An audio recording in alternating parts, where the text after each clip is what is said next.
Quand on veut être une femme élégante, comment doit-on gérer ses cheveux? Bonjour à toutes et à tous, j'espère que vous allez bien. J'ai reçu, je pense, des centaines de questions sur les cheveux. J'ai bien compris que pour la plupart d'entre vous, ce n'était pas une évidence ce qu'était une coupe élégante. Et en fait, j'ai mis des semaines, voire des mois à réaliser cette vidéo parce que je n'ai envie de blesser personne. Mais c'est vrai que quand j'ai regardé les cheveux, les coupes de coloration autour de moi, j'ai l'impression qu'on est plus tenté de se faire des mèches, de se faire des coupes très stylées, très recherchées, plutôt que d'aller vers la simplicité. Beaucoup d'entre vous m'ont aussi demandé comment on pouvait être élégante avec des cheveux bouclés. Je vais donc aborder tous ces points dans cette vidéo et on commence avec la coloration. En fait, en élégance, il faut toujours partir du principe qu'il faut paraître naturel. Ainsi, là, on commence avec les couleurs unies. Vous pouvez vous faire toutes les teintures que vous voulez, du moment que ces teintures existent naturellement. Par exemple, si demain j'ai envie de me faire rousse,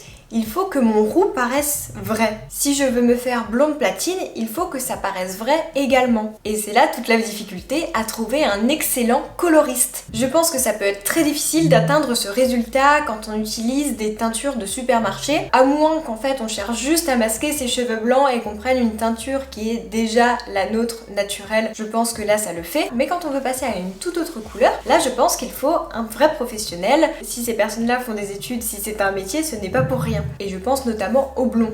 Il y a beaucoup de femmes qui veulent être blondes et qui sont soit châtains, soit brunes initialement. Le blond, je crois que c'est la couleur la plus difficile à atteindre. Donc là, il faut se faire accompagner pour avoir un joli rendu. Parce que je vois beaucoup de femmes qui veulent être blondes, même de châtain à blond, mais elles finissent avec des cheveux un peu orange. Vous voyez ce que je veux dire? Et finalement, ça, ce n'est pas élégant parce que ça fait faux, j'ai envie de dire, autant rester châtain, c'est très joli le châtain. Donc là on parle des couleurs naturelles, si c'est bien fait, c'est très bien. En revanche, il y a des couleurs qui ne sont pas naturelles, notamment le rouge, les couleurs bleu, vert, bon alors ça, je pense que je n'ai pas besoin de le préciser, on sait que ce n'est pas élégant, que ça appartient à un autre style. Les coloristes qui arrivent à faire ces teintures sont très doués, ça peut être très joli, mais ça ne rentre pas dans le cadre élégant. Même le rouge, ça ne rentre pas parce qu'en fait ça ne fait pas naturel. Maintenant, je vais aborder les techniques comme les mèches, le tie and dye. De manière générale, je ne suis pas fan de ces techniques. Néanmoins, je sais que ça peut être fait de manière très légère et que ça peut en fait juste donner un petit peu de relief aux cheveux. Donc dans ce cas, pourquoi pas? Encore une fois, il faut avoir un bon coloriste. Mais je trouve que les mèches marquées, donc une très blonde, après une foncée, en plus de ne pas être élégant parce que de toute façon ça ne fait pas naturel, je ne trouve que c'était pas harmonieux parce que justement ce n'est pas un léger relief, mais là c'est très marqué. Pareil pour le tie and dye, vous savez, brune en haut et blond en bas. Je sais que ce n'est plus à la mode depuis 10 ans, donc on ne devrait plus en parler. Seulement je vois encore des femmes porter cette coloration. Donc si vous avez ça en ce moment, sachez que ça ne rentre pas dans l'élégance, c'est trop marqué. Choisissez d'être brune et puis voyez éventuellement si on peut pas vous faire quelques petits reliefs un petit peu plus clairs, mais quelque chose de doux. Ensuite, les racines. Bon, vous vous doutez bien que les racines, ce n'est pas élégant puisqu'on voit la démarcation du cheveu. Donc, si on fait des colorations, on voit aussi la différence de couleur. Ça a été à la mode il y a quelques années. Je crois que c'est fini. À voir. Mais en tout cas, quand on choisit de se faire des colorations, eh bien, il faut assurer l'entretien derrière. Sinon, j'ai envie de dire, autant laisser ses cheveux naturels, même s'ils sont blancs, ça peut avoir son charme, les cheveux blancs. Je sais que tout le monde n'est pas à l'aise avec les cheveux blancs, je n'en ai pas encore, peut-être que moi je ne le supporterai pas. En tout cas, sachez que c'est naturel, donc après ça dépend comment les cheveux blancs sont sur votre coiffure. Si c'est difficile pour vous, faites des colorations, aucun souci. Si vous vivez bien avec, tant mieux. Moi je trouve que ce qui est très joli, c'est quand on a en fait des cheveux blancs par mèche. Je trouve que ça apporte beaucoup de charme. Malheureusement, on ne choisit pas. En revanche, il y a une technique qui est très à la mode en ce moment, c'est d'avoir juste en fait les mèches blondes devant alors qu'on est brune. Bon, ça vous doutez bien, ce n'est pas naturel, donc ça ne rentre pas dans le cadre de l'élégance. On laisse ça à Dua Lipa. Maintenant, on va passer aux coupes de cheveux. C'est le même principe, ce qui est élégant et ce qui est simple. Quand c'est trop marqué, quand c'est trop audacieux, on prend des risques et ça peut ne pas être élégant. Je vous prends l'exemple du carré. Le carré est très à la mode actuellement. Je sais c'est idiot, mais pendant quelques semaines j'associais le carré aux filles de télé-réalité. Vous savez, le carré très lisse, très court, parfait, avec les extensions de cils, les faux ongles, etc. Et en fait j'ai changé d'avis sur le carré lorsque j'ai vu le film Un amour sans pluie avec Romy Schneider où elle a un carré. Et en fait ça fait toute la différence parce que le carré de Romy Schneider déjà est coiffé différemment. Alors peut-être qu'elle mettait des bigoudis, ou en tout cas ça donne un air un petit peu plus naturel au carré. Et en plus elle avait une couleur de cheveux naturelle, elle était châtain. Donc j'ai totalement changé d'avis sur le carré, ça peut être très joli, ça peut être très élégant. En revanche quand le carré est très strict ou que le carré est plongeant comme ça se fait, je trouve que ce n'est pas élégant. Je pense que c'est trop à la mode en fait. Moi je ne peux pas m'empêcher de comparer les coiffures très à la mode aux coiffures des années 80 où maintenant on regarde, on se dit oh, mais qu'est-ce que c'était ça? Comment on a pu se coiffer comme ça? Alors que dans les années 80 il y avait des femmes et des hommes qui restaient avec des coiffures classiques et aujourd'hui quand on revoit ces images on se dit waouh qu'est-ce qu'ils étaient beaux. Mais ceux qui avaient des coiffures à la mode à l'époque, en fait aujourd'hui c'est ringard. Et je le dis tout le temps mais j'attache une importance à mon image dans 20 ans. Quand je regarderai des photos, j'ai pas envie de me dire oh là là qu'est-ce que j'étais ringarde. Et le mieux pour ça c'est de rester avec des coupes classiques, des coupes simples. Ensuite parlons des cheveux courts. Vous avez été aussi nombreuses à me demander si pour être élégante on devait forcément avoir des cheveux longs. Pendant longtemps je rejetais les cheveux courts chez une femme. Vous avez dû le voir certainement dans mes anciennes vidéos. Heureusement on évolue, c'est pour ça que je me permets de revenir dessus. En fait il y a plusieurs types de cheveux courts. Vous pouvez être une femme et avoir des cheveux courts comme ça et vous serez très élégante. En revanche, bon courage pour le brushing chaque matin. Mais moi, quand je pensais plutôt cheveux courts, je pensais à la coupe garçonne comme celle-ci. Et je connais des femmes qui sont élégantes, qui ont cette coupe de cheveux là, mais moi je ne suis pas fan parce que je trouve déjà que ça vieillit beaucoup. Alors après vous allez me dire on s'en fout d'avoir l'air plus vieille, vous faites ce que vous voulez avec votre image, en tout cas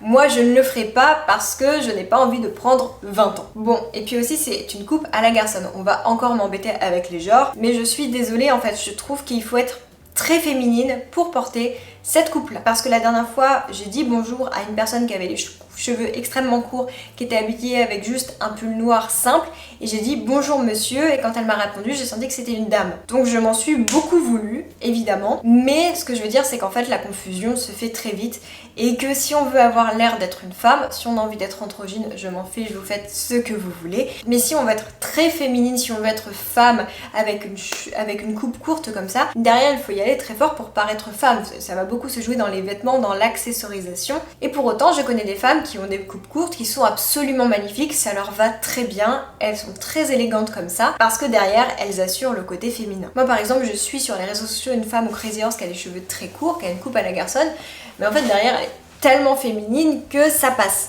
Donc les coupes courtes comme celle-ci, oui vous serez élégante, pas de problème. Coupe garçonne, ça peut le faire, mais derrière il faut assurer. Maintenant passons aux cheveux bouclés et crépus. J'ai l'impression que c'est quelque chose qui vous ennuie d'avoir des cheveux très bouclés, d'avoir des cheveux crépus alors que vous voulez être élégante. Et je vous admets que je ne comprends pas pourquoi ça vous ennuie. Et j'ai parlé avec certaines d'entre vous et vous m'avez dit qu'en fait, dans le milieu professionnel, on vous a toujours obligé de porter des tissages, des perruques pour avoir des cheveux lisses, pour avoir des cheveux qui se rangent en fait. Et sincèrement, je suis désolée pour vous que ce soit comme ça. Je pars du principe que le cheveu, la couleur, tant qu'il est naturel, ça peut être élégant, évidemment. Alors après, évidemment, ça s'entretient, il faut couper les pointes, il faut faire des masques, il faut se brosser les cheveux. Pour les cheveux bouclés crépus, je sais que la routine est extrêmement compliquée, mais je sais que vous savez aussi très bien le faire.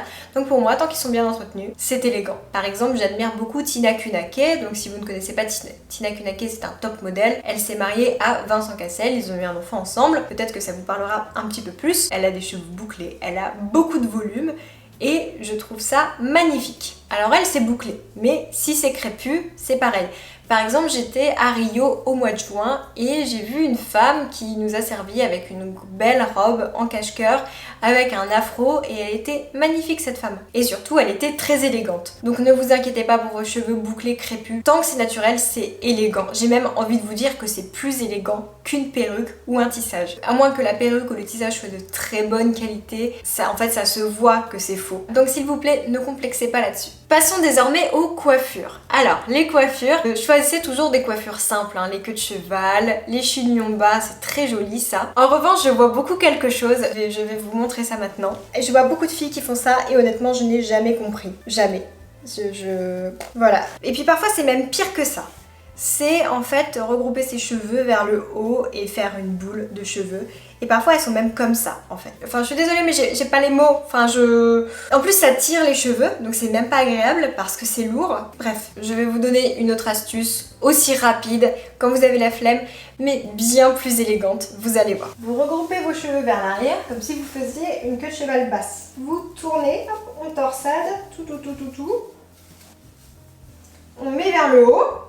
Bon après vous avez les cheveux plus ou moins longs, moi comme ils sont très longs, hop, je rentre mes cheveux à l'intérieur, je mets une grosse pince, comme ça, et voici ce que ça donne. Vous voyez, c'est quand même bien plus élégant que ce gros chignon qui tombe sur le côté, et c'est tout aussi rapide. Bon, voici pour les coiffures. De manière générale, choisissez des choses simples. Hein. On m'a aussi demandé si les chignons ou les queues de cheval plaquées, vous savez comme on fait avec du gel, c'était élégant. Moi, je sais que c'est une coiffure que j'aime beaucoup faire. Voilà, c'est un chignon tiré ou une queue de cheval tirée. Donc ça passe très bien, vous pouvez y aller et en plus c'est une coiffure que je fais régulièrement au bout de 3 jours. Voilà, je m'attache les cheveux comme ça, je mets du gel et c'est ni vu ni connu et en plus ça passe très bien. Ça marche aussi avec de l'aloe vera hein, si vous n'aimez pas trop le gel. J'ai pas encore acheté de l'aloe vera mais j'aimerais bien essayer. Et enfin on finit cette vidéo avec la fameuse question à propos de la frange. Est-ce qu'une frange c'est élégant ? Eh bien il y a deux types de franges, hein. Il y a la frange droite comme ça, comme on a tant vu dans les années 2010, etc. Et il y a les franges un petit peu plus légères, les franges rideaux. Bien évidemment, je préfère les franges rideaux parce que c'est moins strict. En fait, je trouve que la frange droite, c'est assez enfantin. Voilà, c'est un peu la frange que l'on fait aux enfants pour pas qu'ils aient les cheveux dans les yeux. Après, encore une fois, une frange droite. Pourquoi pas? En tout cas, ce n'est pas rédhibitoire, mais c'est vrai qu'une frange rideau, une frange légère, c'est déjà plus actuel et en plus ça apporte un petit peu de légèreté. J'aime beaucoup, c'est très joli. Voilà, j'ai terminé cette vidéo. J'espère sincèrement ne pas vous avoir vexé, surtout avoir pu vous aider, savoir ce qui était plus élégant ou non. En tout cas, partez toujours du principe que si c'est naturel et que vous en prenez soin, c'est élégant. Alors c'est sûr que des cheveux sans teinture, longs, mais qui ne sont jamais brossés, qui sont dans tous les sens, qui ne sont pas brillants ni rien, ça ce n'est pas élégant. Élégant ne veut pas dire juste sans superflu, non, il faut aussi en prendre soin. Bon, je vous souhaite une bonne journée et je vous dis à bientôt pour une prochaine vidéo.